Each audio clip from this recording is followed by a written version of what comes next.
देखो क्वेश्चन दिया हमें कि एक पार्टिकल है वो एसएचएम कर रहा है। ठीक है, टाइम पीरियड है उसके एसएचएम को 12 सेकेंड्स। तो after 2 second it passes through centre of oscillations and velocity is this, ये दी हुई है। तो आप लोगों ने फाइंड करना है ए। तो बड़ी सिंपल सी चीज़ है। ठीक है, कैसे करोगे? टाइम पहले तो टी है, टी कितना दिया हुआ है? 12 सेकेंड।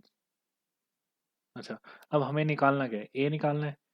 ए निकालना होगा तो हम वेलोसिटी की इक्वेशन लिख सकते हैं। देखो एक्स क्या होता है? X is equal to a sine of omega t plus five. ठीक है, फिलहाल कोई फेज चेंज हम देख नहीं रहे हैं, तो मान लो कि इसको ये यही है। ठीक है, तो यहाँ से वेलोसिटी क्या आ जाएगी? वेलोसिटी आ जाएगी A omega cos of omega T. ठीक है, 5 0 है।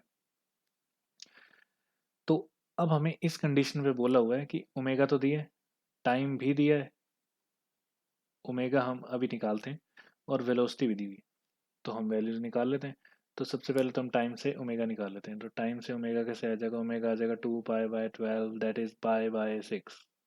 ठीक है, तो पाई बाय 6 टाइम आ गया, वेलोसिटी भी आ गई। तो वेलोसिटी दी है 2 सेकंड पे, तो 2 सेकंड पे velocity 3.14 is equal to a, omega की वैल्यू है pi by 6। Okay, cos of omega की वैल्यू है 2 पाई, 2 पाई नहीं सॉरी, पाई बाय 6 निकली है ना, पाई बाय 6 इंटू टाइम की वैल्यू इन्होंने बोला है कि टाइम 2 सेकंड पे, तो मल्टीप्लाई बाय 2।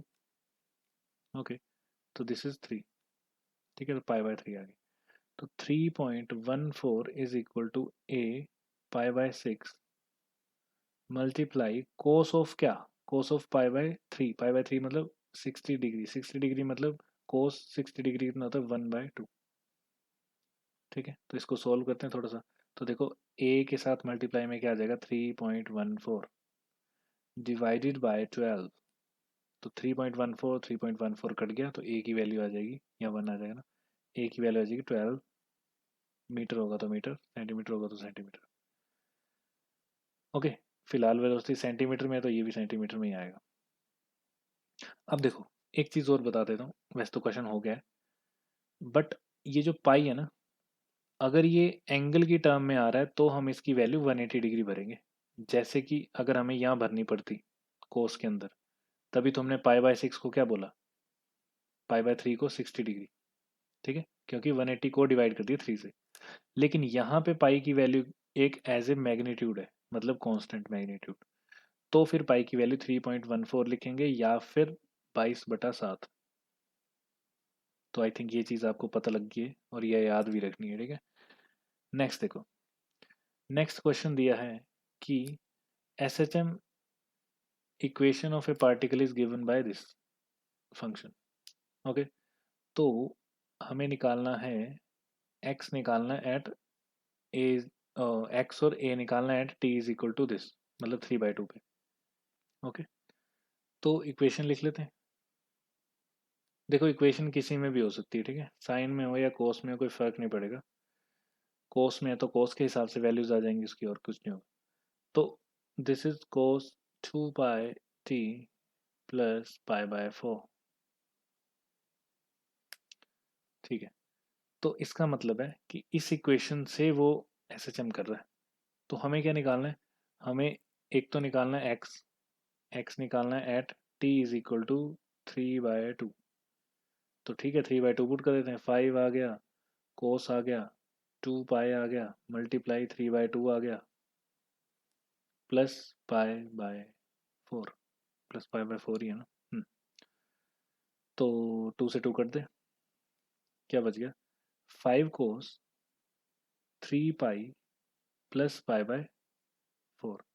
अब ध्यान से देखो, ये पाई है इसके साथ, तो ये चेंज नहीं होगा, पाई का मल्टीपल है ना, तो कोस तो वैसे का वैसे ही रहेगा। कोस वैसा ही आ गया। अब साथ में क्या आएगा? Pi by 4। ठीक है, अब हमने ये देखना है कि ये कोस किस क्वाड्रेंट में गया है, ताकि हम इसकी वैल्यू लिख सकें पॉजिटिव है या नेगेटिव। तो ये किस क्वाड्रेंट में गया है?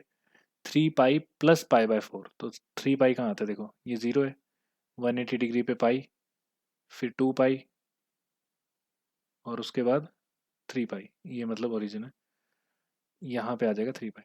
तो 3 पाई प्लस 45 डिग्री, तो मतलब थर्ड क्वाड्रेंट में आ गया। थर्ड क्वाड्रेंट में कोस क्या होता है?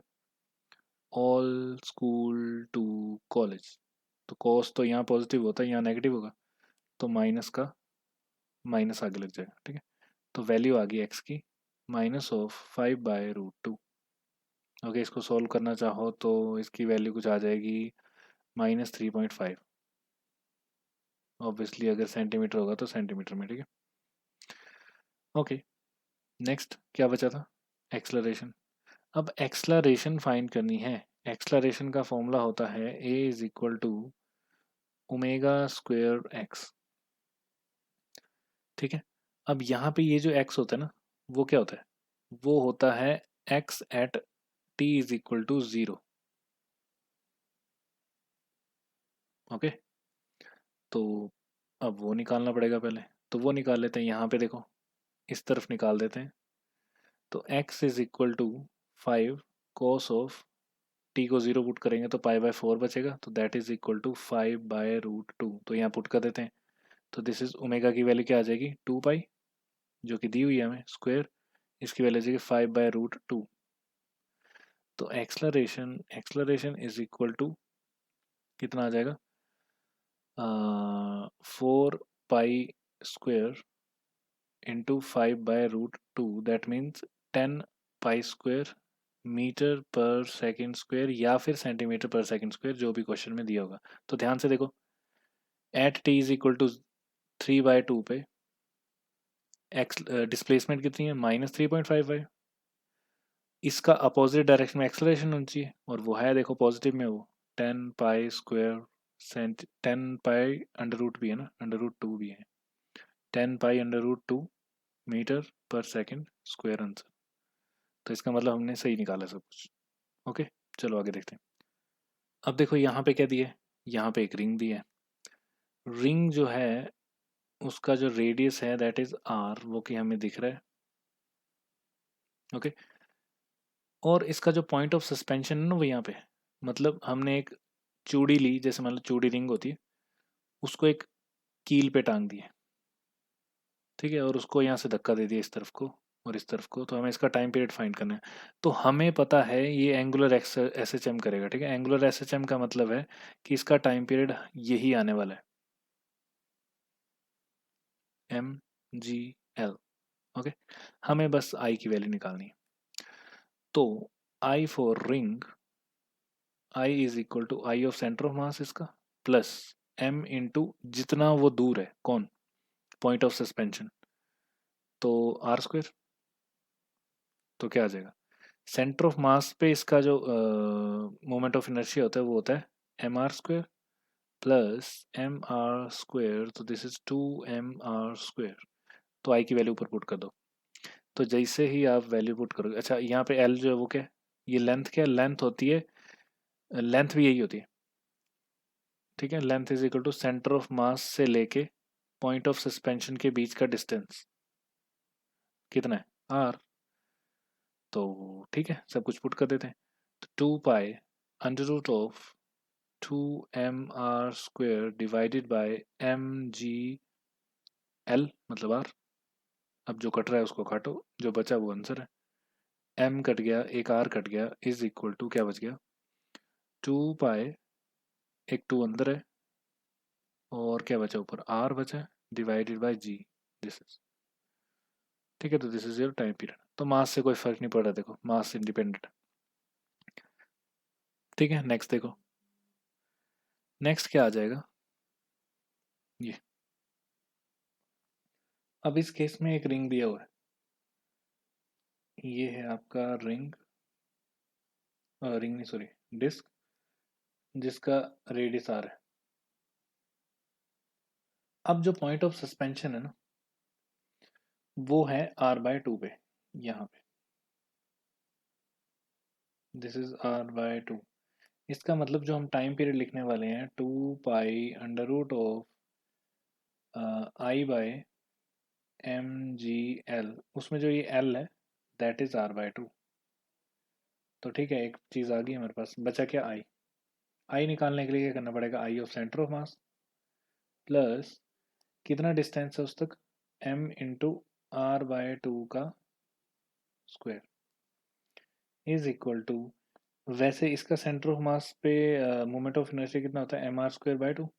तो M are square by two plus M are square by four, इनको प्लस करेंगे तो आंसर आना चाहिए। अच्छा देखो, इसको टू से मल्टीप्लाई और डिवाइड कर दो तो ये बन गया टू और एक three, three m are square by four. Okay, पता लगा ना? सिर्फ इसको टू से मल्टीप्लाई डिवाइड कर दे ताकि एलसीएम ना लेना पड़े हमें। तो आई आ गया, इस आई को उठा के उसमें पुट कर दो, आंसर आ गया। तो आंसर कितना आ गया? आंसर आ गया, आई की जगह डालूंगा मैं three by four m are square, अच्छा बार टू पाई भी है, अंडर रूट, नीचे आ जाएगा m g r by two. N से एम को काट दो, एक आर से एक आर को काट दो, टू से टू को काट दो, तो आंसर बच गया two pi under root of three by two R by G. तो this is your time period, इस दिस के लिए आया ये टाइम पीरियड, है ना?